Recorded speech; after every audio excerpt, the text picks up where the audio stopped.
नमस्कार दोस्तों, ocean network में आपका स्वागत। प्रधानमंत्री नरेंद्र मोदी कल रात को पेरिस पहुंच जाएंगे। फिर फ्रांस की उनकी जो आधिकारिक विजिट है वो शुरू होगी और कई ट्रेड समझौते होने वाले हैं। अमेरिका की उनकी बहुत ही सफल यात्रा के बाद सबकी निगाहें अब उनकी फ्रांस यात्रा पर लगी हुई हैं और चर्चा इस यात्रा को लेकर के इसलिए भी कुछ अधिक हो रही है क्योंकि फ्रांस पिछले कुछ समय से जल रहा है। तो आज ये जानने की कोशिश करेंगे कि फ्रांस जल क्यों रहा है, इसके पीछे कौन है, इसका कोई लिंक प्रधानमंत्री नरेंद्र मोदी की पेरिस यात्रा से भी है क्या, और ये जो हम एक ट्रेंड देख रहे हैं अमेरिका से लेकर के, हमें अभी भी आपको याद होगा ब्लैक लाइव्स मैटर करके एक वहाँ पर मूवमेंट शुरू हुआ था। काफ़ी हंगामा और काफ़ी हिंसा अलग अलग प्रांतों में हुई थी, पूरे अमेरिका में हुई थी। यहाँ भी हम देख रहे हैं कि दो तरह की विचारधाराएं और उनका टकराव स्पष्ट दिखाई दे रहा है।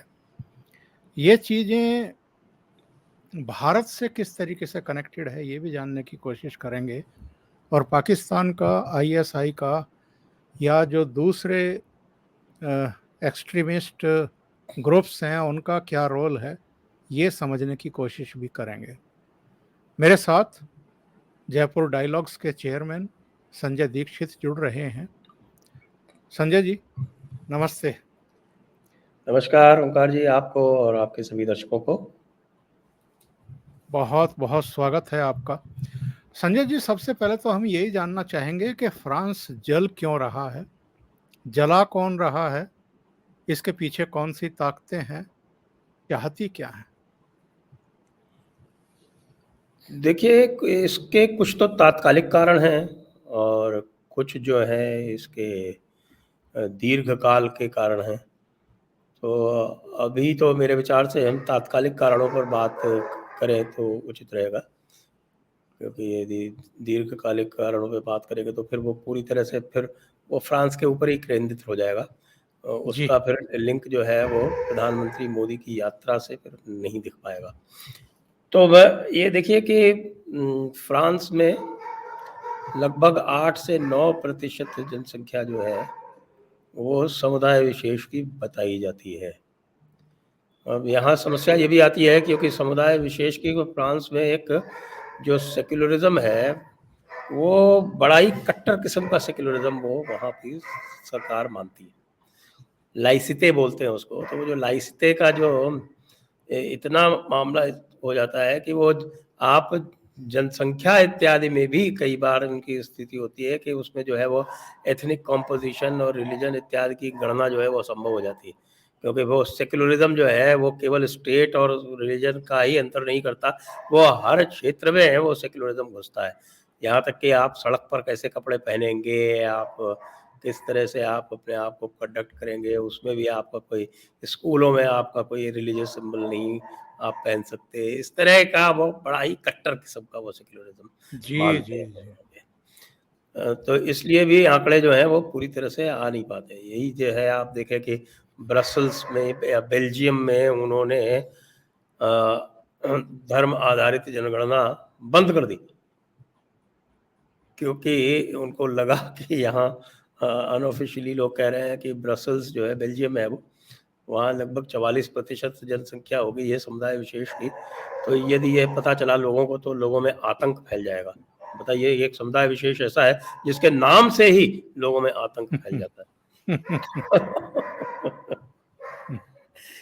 तो यहाँ पर जो एक तो जो सामने दिख रहा है वो है, लेकिन मेरा ये मानना है कि इसमें जो है ये लेफ्टिस्ट का, जो फ्रेंच लेफ्टिस्ट है उनका निश्चित रूप से हाथ है।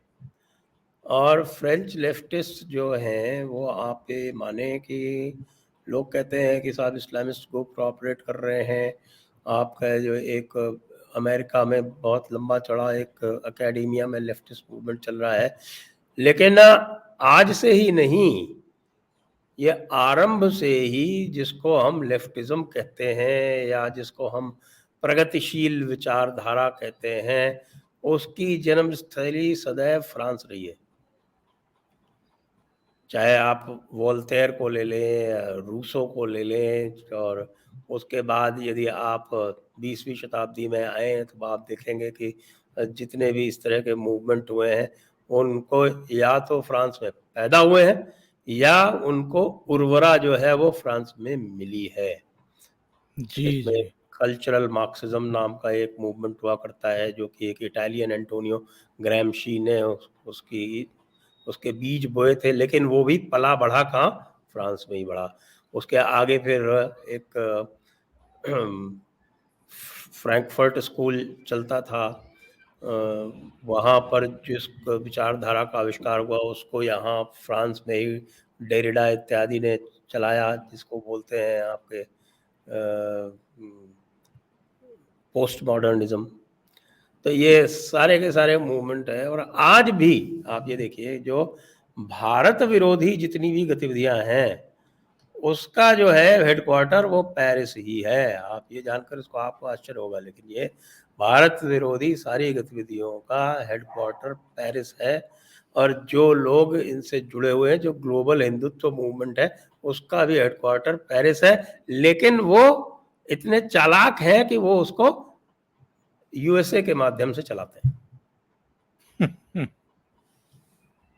तो इसमें कुछ लोग हैं जो बड़े प्रोमिनेंट हैं, उनको कुछ हमारे इंडियन एक्सप्रेस टाइप के लोग, इस टाइप के लोग जो है वो बहुत प्रोमिनेंस देते हैं, वायर के साथ में बहुत मिले हुए हैं।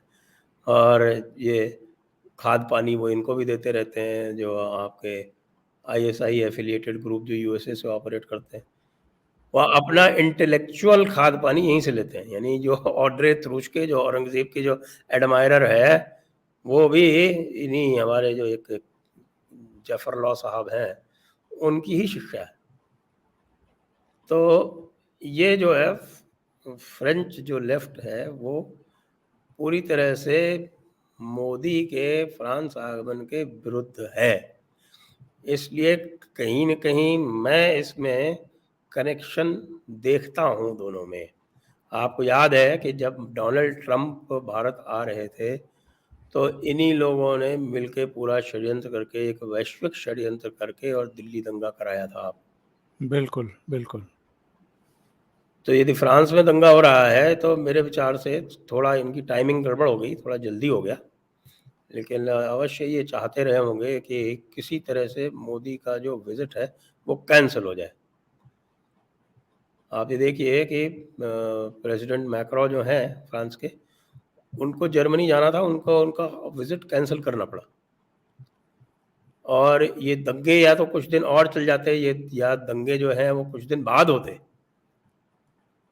तो मोदी की इस यात्रा पर भी संकट आ जाता। क्योंकि जो ग्लोबल लेफ्ट है, जो वैश्विक वामपंथ है, उसका उद्देश्य क्या है, ये हम समझ के और उसको इनके साथ रिलेट करेंगे, तब ये पता चलेगा कि इनके जो प्लान्स हैं, जो इनकी योजनाएं हैं, वो कितनी गहरी हैं। जी। संजय जी, चाहे जॉर्ज सोरोस हो, चाहे जिनका आप जिक्र कर रहे हैं, ये लेफ्ट लॉबी हो पूरी दुनिया में, अमेजॉन के जो मालिक हैं वो हों, या आईएसआई उसके प्रायोजित खालिस्तानी हों, ये तो हर जगह अपनी उपस्थिति भी दर्ज करा रहे हैं, रायता फैलाने की कोशिश भी कर रहे हैं।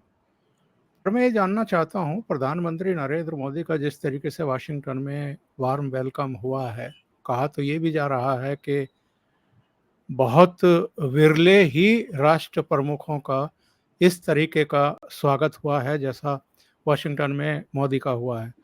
तो प्रधानमंत्री नरेंद्र मोदी की गाड़ी तो आगे बढ़ रही है, अब वो वैश्विक लीडर के तौर पर भी एक्सेप्ट किए जा रहे हैं, उनको एक तरीके से मान्यता मिल रही है, और जितने भी एस्पेक्ट्स हैं उन पर वो घर के भीतर भी और घर के बाहर भी खरे उतरते दिखाई दे रहे हैं, तो कहीं ये बौखलाहट इस वजह से भी ज़्यादा बढ़ रही है इनकी? ये पूरी तरह इसकी संभावना है। अभी तो आपने, मैं कहूँगा कि आपने इसकी नब्ज़ पकड़ी है कि ये जो है यूएस में जिस तरह से मोदी का स्वागत हुआ और जिस तरह से बहुत सारी जो डील्स हैं वो आगे बढ़ी और जिस तरह से बाइडेन जो है वो एक तरह से दिखाई पड़े कि साहब कि वो बिल्कुल पूरी तरह से बिछ रहे थे सामने, क्योंकि उसमें ये भी लोगों को लगा कि भई जो उनके इस समय जो पॉपुलैरिटी रेटिंग्स हैं वो इतनी लो हैं कि उनको इस समय भारतीय समाज की भी बहुत आवश्यकता है, क्योंकि जो अमेरिका का जो भारतीय समाज है वो लगभग आप समझिए उनकी जो संख्या जो है वो 40 लाख से ऊपर है। बिल्कुल। तो वो करीब-करीब 1% वोट उनका हो जाता है और 1% वोट के अतिरिक्त वो और भी अधिक प्रभाव इसलिए रखते हैं क्योंकि उनके पास जो इनके कैंपेन फंड्स हैं उसमें कंट्रीब्यूशंस के हिसाब से। तो इसलिए वो उनका ये भी प्रयास है कि भई ये जो पूरा भारतीय समाज है वो हमारे साथ रहे और चूँकि ये भारतीय समाज जो है अमेरिका का, वो मोदी को बहुत पसंद करता है और मोदी को इसलिए पसंद करता है, उसका जो मुख्य कारण वो है क्योंकि भारतीयों की प्रतिष्ठा, भारतीयों का जो आत्मगौरव है, जो भारतीयों का जो आत्मविश्वास है, वो मोदी के कारण बहुत बढ़ा है पूरे विश्व में। बिल्कुल। आज भारतीयों को एक अलग दृष्टि से देखा जाने लगा है।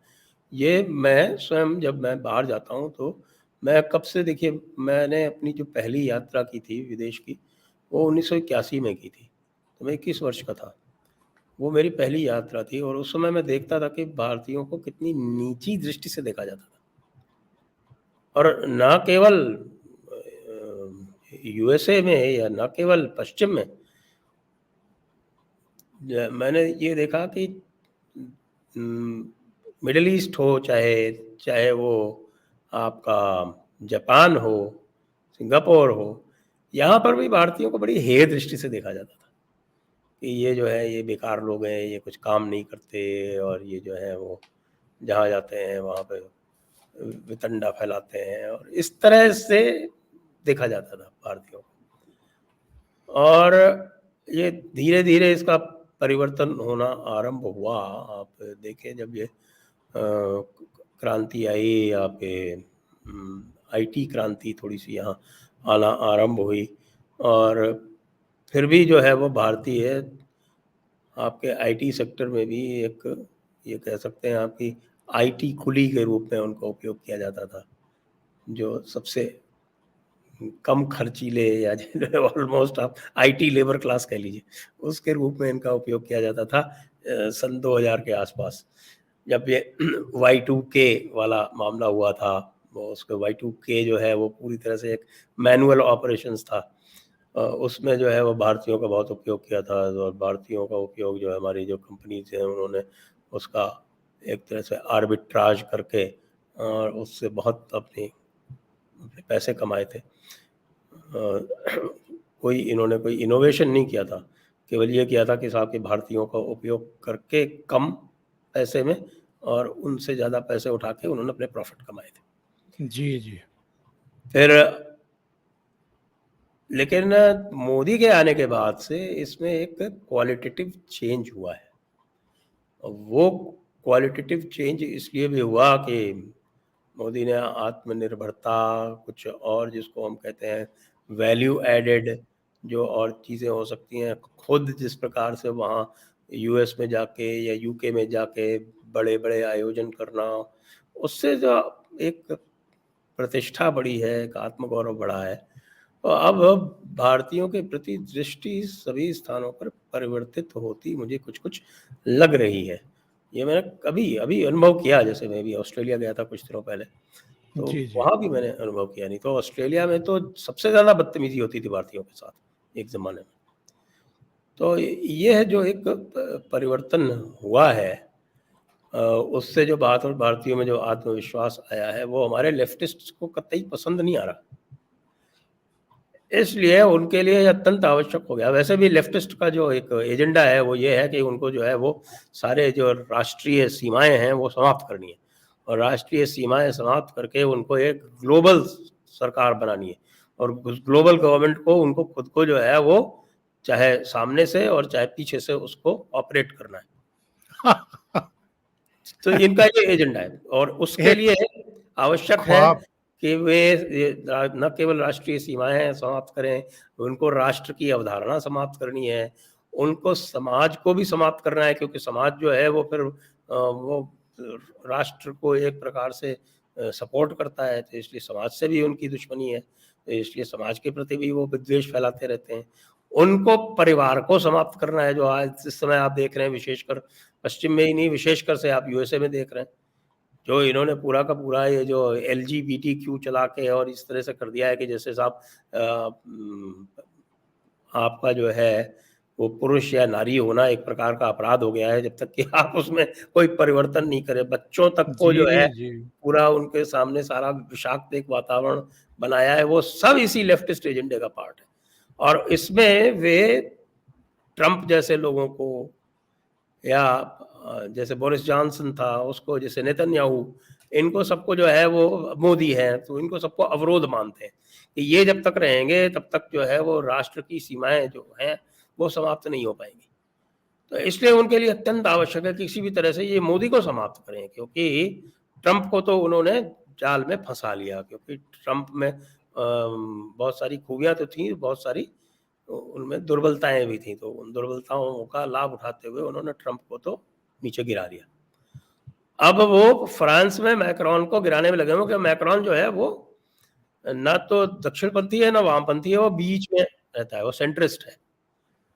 तो इनको एक तीर से दो निशाने साधने की का प्रयास कर रहे हैं, ये कि भाई कि मोदी को गिराने की दिशा में मैक्रोन को भी गिरा लो साथ साथ, तो बहुत अच्छा हो जाएगा। तो ये इस प्रयास में ये दंगे जो हैं इस दृष्टि से देखे जा सकते हैं। संभावना है, मेरे पास कोई ऐसा मैं ये नहीं कह सकता कि मेरे पास कोई इसका सिद्ध प्रमाण है, लेकिन जिस प्रकार से ये लोग ऑपरेट करते हैं, और जो मैं इनकी गति और जो इनकी दिशा, जो इनका चाल चलन जो मैं समझता हूँ, उसके अनुसार से ये संभावना अत्यंत प्रबल हो सकती है।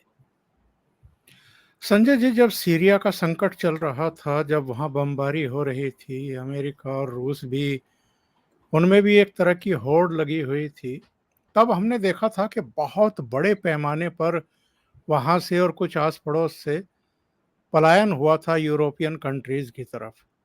और यूरोप के कई देशों ने एक तरीके से बाहें फैला करके उनका स्वागत कर लिया था। हम अमेरिका में भी देखते हैं, यूरोपियन कंट्रीज में भी देखते हैं, फ्रांस भी उसी का हिस्सा है। ये लोग आ तो जाते हैं और वहाँ इनको नागरिकता भी मिल जाती है, इनको पासपोर्ट भी मिल जाता है, लेकिन ये वहाँ के समाज में बिल्कुल घुलते मिलते नहीं हैं। उस नेशनलिटी के प्रति इनकी जो वफादारी है वो कभी दिखाई भी नहीं देती है, और बड़े डरावने सीन कभी-कभी आते हैं। तो ये जो स्थिति है ये पूरी दुनिया के लिए, और ख़ास तौर से जो सो कॉल्ड ये लिबरल जो कंट्रीज़ अपने आप को प्रचारित करती हैं, उनके लिए बहुत बड़ा खतरा बनने वाले हैं। देखिए ये भी ये आप देखें तो ये जो सारा कार्यक्रम हुआ था वो कब हुआ था? ये ओबामा के समय पे हुआ था। और अब लोग धीरे-धीरे इस निष्कर्ष पे पहुंच रहे हैं कि ओबामा जो है वो पूरी तरह से कहते हैं कि इस लेफ्ट का एक मैस्कट था, और उसने इन देशों में विनाश का जो तांडव रचाया वो एक जानबूझकर किया हुआ एक कार्यक्रम था, और उस जानबूझकर किए हुए कार्यक्रम का एक उद्देश्य ये था कि जो यूरोपियन समाज है उसको भी आप समाप्त करें, क्योंकि वो हम अमेरिका में तो सफल हो गए हैं कि हम समाज और परिवार को नष्ट करने में करीब-करीब, अब यूरोप में भी वो होना चाहिए, क्योंकि यूरोप के बहुत सारे देश ऐसे हैं जिसमें अभी भी समाज और परिवार जो है वो मैं कह सकता हूँ कि अभी निरंतर है वहाँ। और उसमें जो ईस्ट यूरोपियन देश कई सारे हैं, पोलैंड है, हंगरी है, और इसके अलावा इटली में भी और स्पेन में भी काफ़ी कुछ जो है वो परिवार कह सकता हूँ कि इंटैक्ट है। फ्रांस में लेफ्ट का प्रभाव सदैव अधिक रहा है, तो फ्रांस में तो ये थोड़ा सा वहाँ समस्या ही है, जैसे यूएसए में है उसी तरह की। तो इसको ये जर्मनी में ले जाना चाहते थे, जर्मनी में इनको वो एंजेला मर्केल मिल गई, एक पागल, उसने जो है वो पूरा इनके लिए खोल दिया। अच्छा, चूंकि समाज अंदर से जब सड़ रहा है तो उसको पूरी तरह से भोगवादी संस्कृति में है, उसको ना तो परिवार आगे बढ़ाना है, ना उसके पास जो है अपने कोई सामाजिक सरोकार बचे हैं, उसको केवल मौज मस्ती करनी है। जो सारे काम करने हैं उसके लिए उनको किराए के लोग चाहिए। ये किराए के लोग जो हैं ये यहाँ पर आके इस तरह से भर के और फिर वहाँ जाकर फिर वो इनको संतप्त करते हैं, इनके सामने जो है वो परेशानी पैदा करते हैं। तो ये दोनों तरह से जो समाज जो है इस तरह से बना है, ये लॉन्ग टर्म, इनका लॉन्ग टर्म जो है वो इम्पैक्ट है। कि ये भी है क्या है कि विरोधाभास सा है कि साहब की इनकी जो इकोनॉमी है वो तो कैपिटलिस्ट है, लेकिन धीरे-धीरे एकेडेमिया में लेफ्ट का प्रभाव इतना बढ़ता गया कि इन्होंने जो लेफ्टिस्ट इकोनॉमी थी वो तो समाप्त कर दी इन्होंने सोवियत यूनियन की।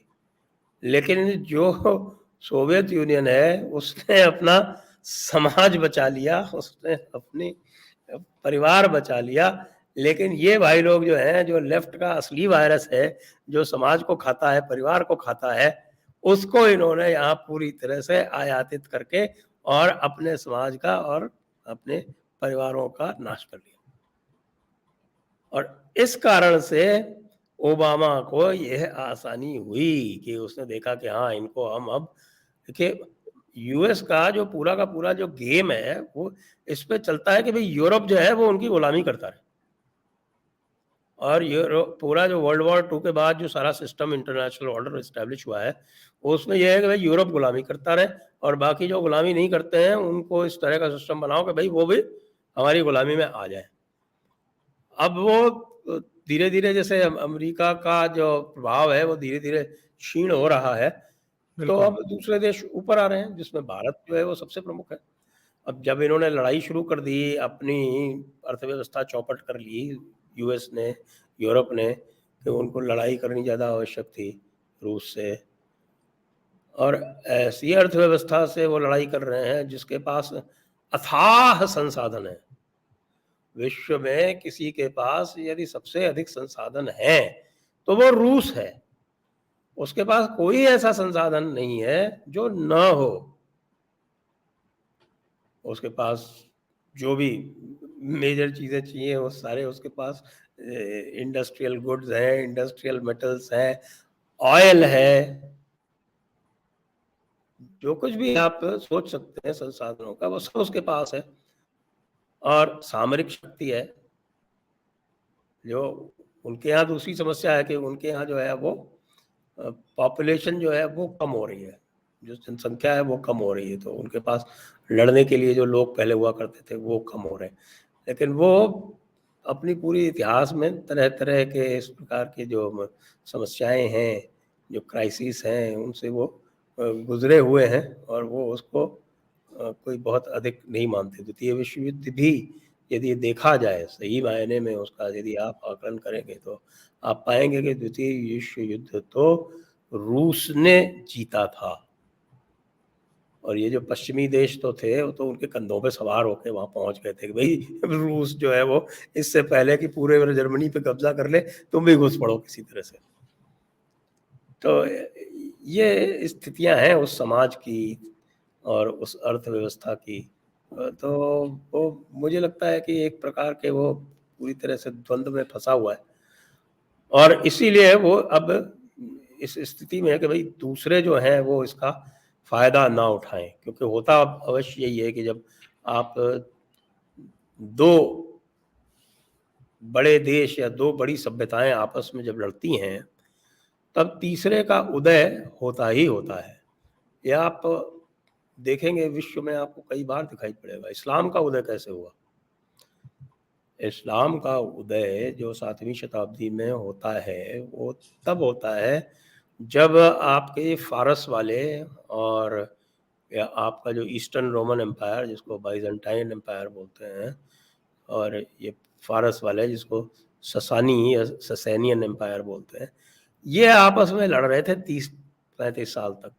जी तो वो जो जी 30-35 साल इनका जो लंबा युद्ध चला उसमें दोनों बिल्कुल इतने एग्जॉस्ट हो गए कि जो भाड़े के सैनिक उनके दोनों की तरफ से लड़ रहे थे, यानी ये जो अरब वाले थे ये भाड़े के सैनिकों के रूप में कभी इनके ससैनियंस के साथ लड़ते थे, कोई कोई बाइजेंटाइन के साथ लड़ते थे। इन्होंने कहा यार लड़ तो हम ही रहे हैं तो हम एक होके इनको ही क्यों नहीं खत्म कर लें। ये हुआ है वहां पे। आप देखें जो उनके जो 7वीं शताब्दी में जो बड़े बड़े युद्ध हुए हैं और उन्होंने 7वीं शताब्दी के अंत तक तो वो पहुंच गए थे। उन्होंने पूरा न केवल पूरा जो आज जिसको हम इराक कहते हैं, ईरान कहते हैं, इसके ऊपर कब्जा कर लिया था, जो मिस्र है उसके ऊपर कब्जा कर लिया था। तो सारा उन्होंने इसी तरह से कब्जा किया था, क्योंकि दो बड़े बड़े एम्पायर्स थे जो लड़ रहे थे। आप ये देखिए द्वितीय विश्व युद्ध में क्या हुआ कि अमेरिका कैसे आगे आया। अमेरिका इसलिए आ गया है कि ब्रिटेन और जर्मनी लड़ रहे थे। ब्रिटेन और जर्मनी जब लड़े तो अमेरिका को अवसर मिल गया आगे आने का। अब अमेरिका जो है वो कह रहा है कि हमें रूस से लड़ना ही लड़ना है, तो अमेरिका और जब रूस लड़ेंगे तो चीन ऊपर आएगा, और चीन अगर ऊपर नहीं आया तो भारत ऊपर आएगा। अब बिल्कुल ये जो है ये देख रहे हैं कि साहब कि हम लड़ते तो रहे लेकिन दूसरे ऊपर ना आ पावे। ये जो है इस समय की समस्या है। एक पॉइंट पर आते हैं संजय जी, ये जो नहल की हत्या हुई है वहां पर, मैं एक्चुअल में देख रहा था कि वहाँ की व्यवस्थाएं क्या हैं, पावर्स क्या हैं, खास तौर से ट्रैफिक पुलिस को, फ्रांस के सुरक्षा बलों को, और उसमें जो इनको गोली चलाने का अधिकार दिया गया है वो बहुत सारे मामलों में दिया गया है। एक मामला ये भी है कि अगर कोई ट्रैफिक लाइट को तोड़ता है और आपकी चेतावनी देने के बाद भी नहीं रुकता है तो आप फायर कर सकते हैं, आत्मरक्षा में तो कर ही सकते हैं। अभी इस पूरे मामले की जांच पड़ताल भी नहीं हुई थी, इसका कोई नतीजा भी नहीं आया था, और नस्लीय भेदभाव का एक मुद्दा बना करके पूरे फ्रांस को एक तरीके से आग में झोंक दिया गया। तो सवाल ये है कि आप वहाँ के संविधान को, वहाँ के कानून को, वहाँ की व्यवस्था को मानेंगे या अपनी ही हैकड़ी चलाएंगे और अपने को ही सुपीरियर रख करके इस तरह का बिहेव करेंगे। और अगर वहाँ की जो एजेंसियां हैं, जो व्यवस्था है, वो कानून का पालन करने की कोशिश करेगी तो फिर ये हालात पैदा करेंगे आप। देखिए इसी का आप देखे हैं कि ट्रंप को हराने के लिए इसी प्रकार से एक आप वहाँ अमेरिका में भी ब्लैक लाइव्स मैटर करके चलाया गया था जी जी आंदोलन। और वो ब्लैक लाइव्स मैटर भी वो इतना एक्सट्रीम तक ले गए थे, कह रहे थे कि साहब पुलिस ही समाप्त कर दो, डिफंड द पुलिस। ये वहाँ पर ये चला था, ये सारा का सारा ये आपका लेफ्ट इंस्पायर्ड था। यहाँ पर भी ये जो हैं वो मैक्रॉन से बहुत प्रसन्न नहीं है। हालांकि जो मैक्रॉन की जो चैलेंजर थी मैरी ला पेन, तो मैरी ला पेन तो राइटिस्ट हैं वहाँ पे। अब इनको ये लग रहा है कि भाई ये मैक्रॉन के बाद यदि इसी तरह से चलता रहा तो फ्रांस भी जो है वो राइटिस्ट के हाथ में चला जाएगा, जैसे कि इटली चला गया। अब ये नहीं समझते कि ये इस तरह की मूर्खताएं करेंगे, यदि ये परिवारों को तोड़ने का प्रयास करेंगे तो उसकी तो स्वाभाविक प्रतिक्रिया होगी ही, और उसकी जो स्वाभाविक प्रतिक्रिया है वो फिर लोगों को वहाँ के जो राइट है उसकी तरफ ले जाएगी।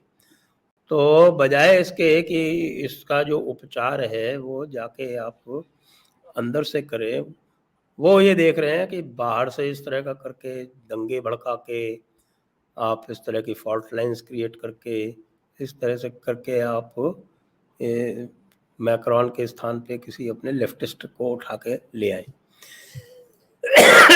जो कि ग्लोबल एजेंडा में विश्वास करता हो, इनके क्लाइमेट चेंज एजेंडा में विश्वास करता हो। अब चूंकि ग्लोबलाइजेशन फेल हो चुका है तो इनका डेस्परेशन और भी बढ़ गया है। आप ये देखिए, जो ग्लोबलाइजेशन का जो इकोनॉमिक एजेंडा था वो फेल हो चुका है, और आज के दिन ये जो WTO जो है वो 90s में नेगोशिएट हुआ था। आज के दिन ये WTO नेगोशिएट करने जाए ना, क्योंकि साहब के हम पुराना डिस्बैंड करते हैं और चलिए नया WTO नेगोशिएट करें, तो जितने लोगों ने साइन किए थे उनमें से 90% लोग उस पर साइन नहीं करेंगे। जी जी। तो वो ग्लोबलाइजेशन फेल हो चुका है। तो अब ये तरह तरह के, जो मैं कहता हूँ, मुझको तो इनको थोड़ा सा इसमें जो है इनकी कोई हताशा, डेस्परेशन टाइप का दिखता है, जो इस तरह के वो ट्राई करते रहते हैं। हालांकि उनका जो दीर्घकालीन उद्देश्य है वो बिल्कुल स्पष्ट है कि दीर्घकालीन तो वो यही चाहते हैं कि साहब की पूरा का पूरा विश्व जो है उन्हीं का हो, समाज भी न रहे और परिवार भी न रहे। तो उसी की तरफ ये इस तरह के डिसरप्शंस करते रहते हैं। आपको जानकर आश्चर्य होगा कि वो जो ब्लैक लाइव्स मैटर जो चलता था US में, वो भारत में भी लाया जा रहा है। और अभी कुछ आप देखिएगा कि भारत से उनके ये यहाँ भी चलाने वाले हैं। और उसमें कुछ लोगों को कहेंगे कि ये ब्लैक है। भाई हमारे कम्युनिटी में हर रंग के लोग मिल जाएंगे, ऐसा कुछ भी नहीं है। लेकिन यहाँ भी चलने वाला है कुछ दिन। आपकी आवाज बीच में चली गई थी जब आप बता रहे थे उसके बाद से कि भारत में भी इसको लाया जा रहा है, तो उसको एक बार फिर से अगर रिपीट कर सकें। जी, अभी आ रही है? हाँ, अब ठीक है, क्लियर है। अब कह रहा हूँ कि ये भारत में भी ब्लैक लाइव्स मैटर का जो है वो चलाने वाले हैं। कह रहे हैं कि कुछ ट्राइबल्स को, कोई दलित को इकट्ठा करके उनको ब्लैक ब्रांड करके और उनको चलाएंगे। रे भाई वो नॉर्थ ईस्ट के ट्राइबल्स को कैसे दलित करोगे? वो तो सारे के सारे, लेकिन वो ब्लैक जो है वो उनका एक इमेजिनरी होगा, वो कलर के ऊपर आधारित नहीं होगा। जी साहब जी की जी। जो ही जो है वो दबा कुचला हुआ है वो ब्लैक है। संजय जी, प्रधानमंत्री नरेंद्र मोदी की पेरिस यात्रा पर आते हैं। वॉशिंगटन में जो हुआ है वो तो पूरी दुनिया ने देखा है, इन लोगों ने भी देखा है जो मोदी को पसंद नहीं करते हैं और जो उनको बर्दाश्त नहीं कर पा रहे हैं। और तब से ये लोग सक्रिय हैं। जब वो गुजरात के मुख्यमंत्री हुआ करते थे तब ओबामा राष्ट्रपति थे, उनको एक लंबा चौड़ा पत्र लिखा गया था मेंबर ऑफ पार्लियामेंट के द्वारा, 60 से ज़्यादा लोगों के सिग्नेचर थे। कहा गया था कि मोदी को अमेरिका का वीज़ा नहीं दिया जाना चाहिए। और अब वॉशिंगटन में जो उनके लिए रेड कारपेट बिछते हैं, उनको जिस तरीके से वेलकम किया जाता है, जिस तरीके से, जो आपके शब्दों में कहूँ तो वहाँ के राष्ट्रपति बिछ जाते हैं एक तरीके से। जाहिर है अमेरिका के अपने स्वार्थ हैं और वो बहुत अच्छे तरीके से समझ गया है कि भारत एक उभरता हुआ देश है, अर्थव्यवस्था है, अब इसको किसी भी तरीके से तमाम षड्यंत्रों के बावजूद दबाया नहीं जा सकता है। अब मोदी जा रहे हैं वाशिंगटन के बाद पेरिस। पेरिस की उनकी यात्रा पर भी सबकी निगाहें लगी हुई हैं। आपको याद होगा जब प्रेस कॉन्फ्रेंस हो रही थी, दो सवाल लिए थे जो बाइडेन और प्राइम मिनिस्टर मोदी ने, तो वहां पर मानव अधिकारों का एक सवाल पूछा गया था और वो पूरी तरीके से प्लांटेड था। और उस पर सवाल भी उठे, यहाँ भी प्रतिक्रियाएं होनी शुरू हुई। फ्रांस में भी क्या इस तरह की सिचुएशंस क्रिएट की जा सकती हैं? वो तो मानवाधिकारों का तो वो झुनझुना हर तो जगह वो उठाया तो हर जगह है इनका मानवाधिकार का वाला। और मैंने आपको बताया कि जो इन्फिल्ट्रेशन आपके मीडिया में फ्रांस में जिस स्तर का इन्फिल्ट्रेशन लेफ्ट का है, वो तो यूएस में भी नहीं है। यहाँ तो ये तो कैपिटल है लेफ्ट की। लेफ्ट की जो कैपिटल है, वर्ल्ड कैपिटल है, वो पेरिस है। और जो वर्ल्ड नेशन है वो फ्रांस है। तो ये पेरिस जो है वो लेफ्ट की कैपिटल है। तो यहाँ पर तो इस तरह के एजेंडे पूछे ही जाएंगे। मुझे तो नहीं आश्चर्य होगा कि वो LGBTQ पे भी पूछ ले कुछ।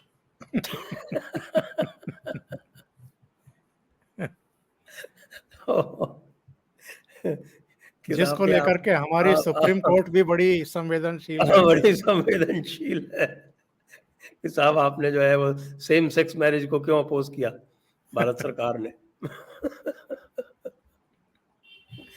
ये विचित्र विचित्र प्रकार के जो एजेंडे हैं, ये यहाँ निश्चित रूप से उठ सकते हैं। लेकिन जो मुख्य बात है, जो इस समय जो दिख रहा है, जो भारत की जो शक्ति है वो कहाँ से निकल रही है। अब देखिए कि यूएस और फ्रांस में कंपटीशन हो गया है कि भारत को कौन अधिक लुभा सकता है। और वो जो जेट इंजन डील का जो सारा मामला चल रहा है तेजस जी जी MK2 के लिए, और जो AMCA जो भारत का जो प्रोग्राम है ट्विन इंजन जेट वाला, 5th जनरेशन जेट का, उनके हवाले से जिस प्रकार से दोनों सरकारें ऑफर पे ऑफर दे रही हैं। उन्होंने कहा कि हम 80% टेक्नोलॉजी ट्रांसफर ऑफ टेक्नोलॉजी करेंगे, 80% TOT। फ्रांस कह रहा है कि हम 100% कर देंगे आपको। जी जी जी अब भारत के दोनों हाथों में लड्डू है। उसके अलावा जो डिफेंस डील है वो आपके नेवल रफाल जो है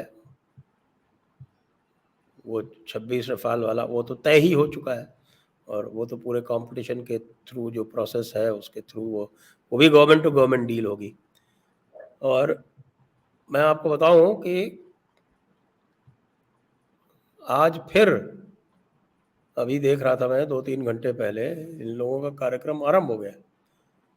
वो जैसे राफेल को लेकर जो के हुआ जो था। जो हाँ, और रफाल वो पुराना जो अनिल अंबानी का था ना, जो पहले हुआ करता था, जो ऑफसेट वाला जो मामला था। हाँ, कि कितने ऑफसेट किसको देने हैं। वो ऑफसेट वाला भी कांग्रेस सरकार ने चालू किया था, वो भी एक तरह का स्कैंडल ही था। तो आज फिर निकाला है कि साहब के ये मैक्रोन ने जो है वो कोई $150 मिलियन की टैक्स छूट दी है अनिल अंबानी को। तो कोई $156 मिलियन का उनके ऊपर टैक्स निकला था। उसमें से केवल 6.66 मिलियन जो है उनको, euro, sorry not dollar, 6.66 million euro जो है आउट ऑफ 156 मिलियन यूरो, वो उनकी जो है उन्होंने टैक्स सेटलमेंट किया है।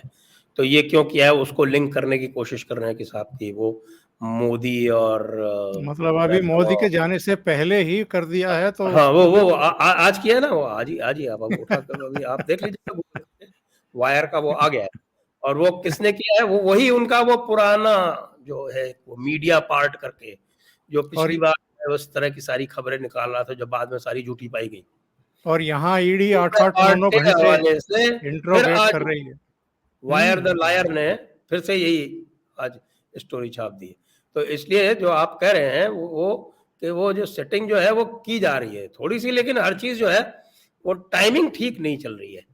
अब ये जो मीडिया पार्ट वाला है ये थोड़ा लेट हो गया, और वो जो दंगे थे वो थोड़े जल्दी हो गए। तो जो परफेक्ट टाइमिंग होनी चाहिए, वो परफेक्ट टाइमिंग पिछली बार जब गए थे मोदी, तब वो लगभग परफेक्ट टाइमिंग की थी इन लोगों ने।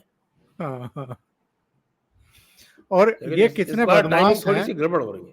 कितने बदमाश हैं, ये छुपा जाते हैं कि अभी हाल में अनिल अंबानी से ईडी ने शायद 9 साढ़े 9 घंटे की पूछताछ की है। तो ये नहीं बताएंगे कि मोदी की जो ईडी है ये अनिल अंबानी को बुला करके इंट्रोगेट कर रही है।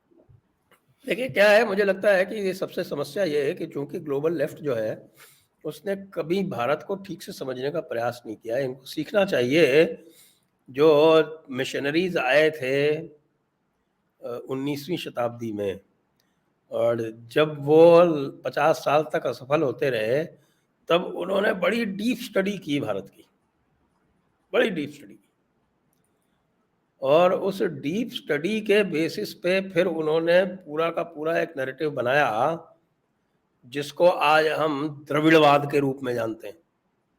वो पूरा का पूरा द्रविड़वाद उन्होंने बनाया, जिससे आज भी जो है वो तमिलनाडु जूझ रहा है। तो ये जो आज का जो वर्तमान लेफ्ट है, वो भारत की जनता किस बात पर वोट देती है, उसके क्या सरोकार हैं, वो अपने नेताओं को किस प्रकार से देखती है, उसकी समझ आज के जो वर्तमान वैश्विक वामपंथ है उसको मुझे लगता है नहीं। जी जी जी। क्योंकि लगातार इनका प्रयास ये है कि भाई जिस तरह से सोनिया गांधी राहुल गांधी चुनाव हारे थे 2014 में, उनके ऊपर भयंकर भ्रष्टाचार के आरोप लगे थे और उन आरोपों के कारण हारे थे, तो मोदी के ऊपर भी उसी तरह के भ्रष्टाचार आरोप लगा के उसको भ्रष्ट सिद्ध कर दो तो वो हार जाएगा। अब जी जी। इसमें जो है, इस फिलॉसफी में, आप तो राजनीति बहुत अच्छी तरह देखते हैं, आप स्वयं बताएं कि ये सिद्धांत कैसे चलेगा भारत में। नहीं, प्रश्न ही नहीं उठता। दूसरी बात ये भी है ना संजय जी, मैं पहले भी कहता रहा हूं कि आप आरोप तो किसी पर भी मत दीजिए, लेकिन उसकी छवि अगर वैसी नहीं है तो वो आरोप उस पर आप चस्पा नहीं कर सकते। इनकी तो छवि ही ये थी जो इनके ऊपर चस्पा हो गई। नरेंद्र मोदी की छवि तो ऐसी है नहीं। नरेंद्र मोदी की तो एक अलग छवि है। नरेंद्र मोदी के कोई दामाद भी नहीं है, कोई बच्चे भी नहीं है, कोई इतना बड़ा पेट भी नहीं है कि वो भर ही नहीं रहा है।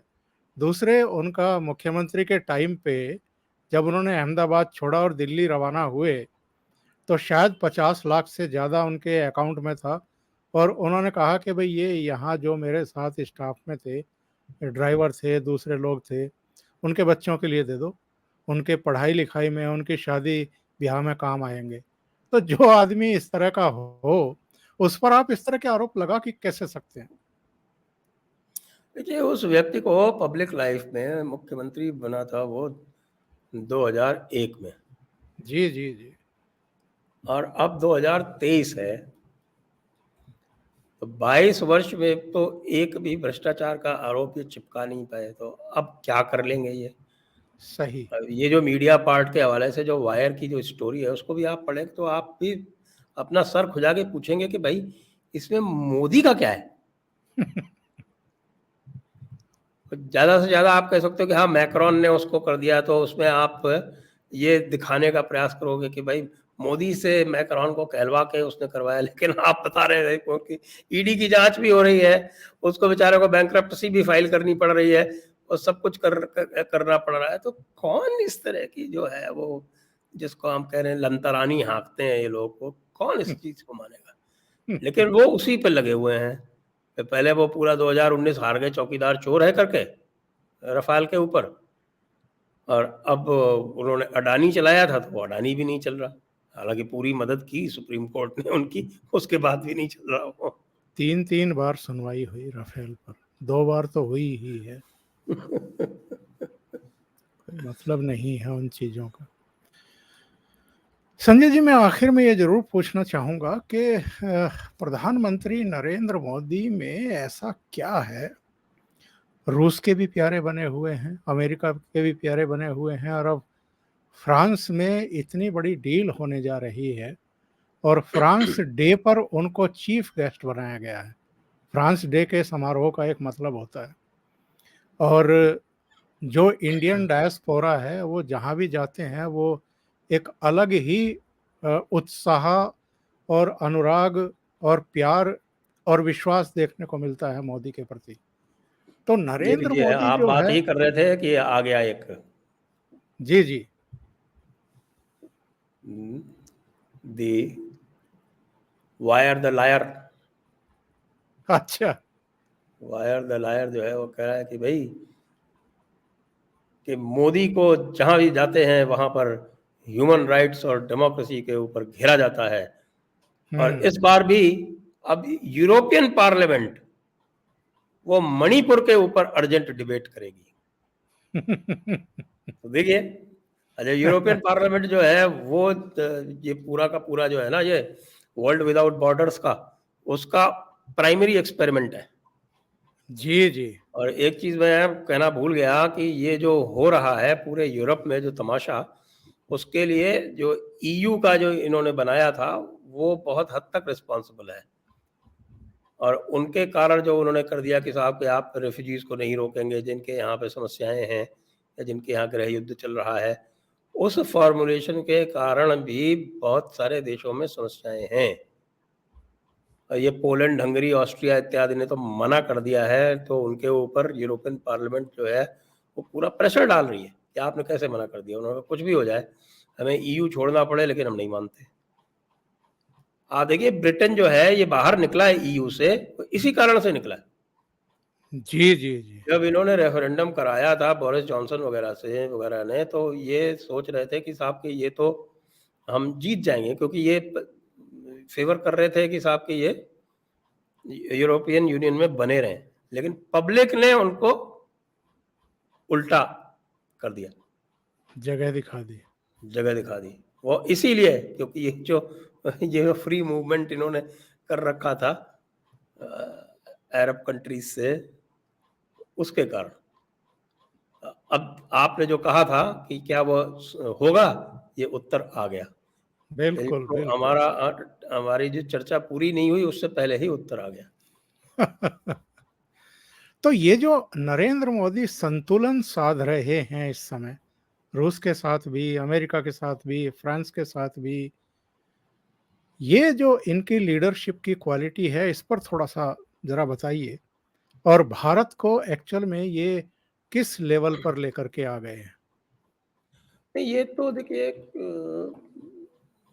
नरेंद्र मोदी में शुरू से ये क्वालिटी रही है। आपने देखा होगा कि वो सभी से संपर्क बना के रखते हैं, सभी से बातचीत खोल के रखते हैं, चाहे वो शरद पवार हो चाहे आप इनका जो है वो गुजरात का पूरा कार्यकाल देख ले, तो गुजरात के पूरे कार्यकाल में कभी भी जो है वो सरकार में और विरोधी पक्ष में कोई कटुता का आपको नहीं दिखाई पड़ेगी।